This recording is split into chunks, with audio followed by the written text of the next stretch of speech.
Hi guys, welcome back to my channel. Today we are talking about something really confusing for non-native English speakers, including me. Phrasal verbs. As you already know, phrasal verbs are everywhere in English conversations, so that's why it's so important to know how to use them correctly. In this video, we are going to go over some common phrasal verbs in a conversation between friends.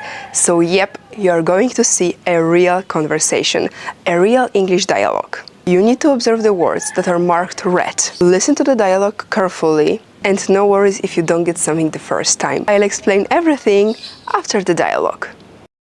Hey, have you heard from Sarah lately? Yeah, she reached out to me on social media last week. Oh really? I thought you two have fallen out. Yes, but we made up. That's great to hear.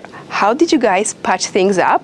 We just talked it out and cleared the air. It was good to get everything off our chests. Yeah, that's definitely the best way to handle things. So, are you back to being friends now? Yeah, we are cool now. We even hung out last weekend and went to a party. That's awesome. I'm glad that you were able to work things out. Thanks. Me too. It feels so good to have things back to normal between us. Let me explain. Phrasal verb number 1. To reach out. To reach out means to contact someone through a message or a phone call. Like one of the girls said in the dialogue. She reached out to me on social media last week. Yeah, she reached out to me on social media last week. So reach out to someone. When some brand reaches out to me, I usually say, thank you for reaching out to me. Because people remember their struggle and they'll reach out and help you too. Phrasal verb number 2. To fall out. To fall out means to have a disagreement or argument in a relationship that causes a lot of problems. Most probably you know what I'm talking about. I absolutely hate the feeling when I fall out with my best friend. That he fell out with Epstein. Phrasal verb number 3 is more positive. To make up. To make up means to become friends again after an argument. I love the feeling when I make up with my friend after an argument. And what about these two friends from the dialogue? Did they make up finally? Martha accepts to make up with her. Phrasal verb number 4. To patch up. To patch up means to deal with a problem in order to improve the relationship. For example, how did you guys patch things up? How did you guys patch things up? So basically she asked, what did they do to make up, to improve and repair the relationship? Ultimately, Jerry and Beth managed to patch up their marriage by the end of the season. Number 5. To talk it out. So when we talk something out, it means that we have a conversation, and the goal of this conversation is to improve our relationship through communication. So I'm saying my feelings, what I feel. I was sad, I was angry, or whatever.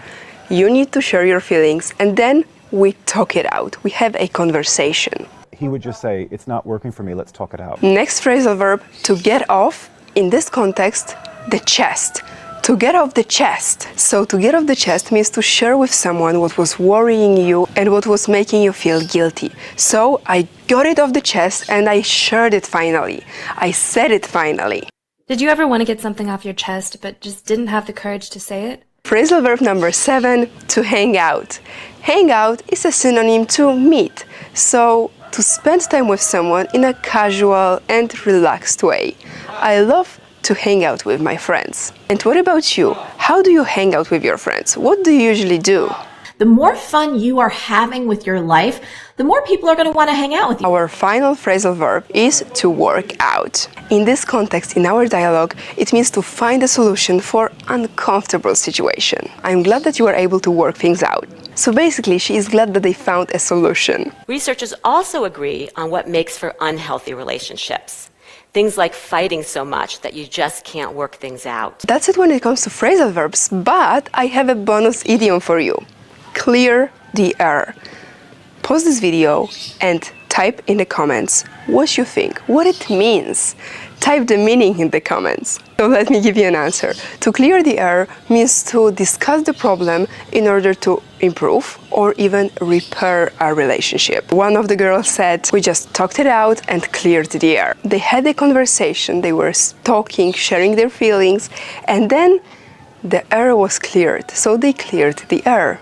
So guys, as you already noticed, understanding phrasal verbs is absolutely essential if you want to speak English fluently. I know it can be very challenging, so it is for me, but the more you practice, the better you'll become. Guys, thank you so much for watching this video. If you find this content useful, consider subscribing to my channel and give this video a like to support my work. And if you need a language buddy, sign up for my one-to-one classes. There, I share exclusive tips with you that I don't share anywhere on my social media. What's more, I use modern teaching methods and classes are always strictly adapted just to your needs. So why wait? Let me help you rock your English. Write me an email or just sign up for my course. Would you like to take your English to the next level by having one-to-one meetings with me? I've created something especially for you. My 8 weeks program is going to change your life. You are going to sound natural, learn English in funny, creative way, using examples taken from real life. What's more, you are going to forget about memorizing boring grammar rules. So, if you wish to start exploring the world with the practical knowledge of English, the link is in the description down below. Lots of love and hope to see you soon. It was a pleasure. Hope to see you in the next video. Bye bye.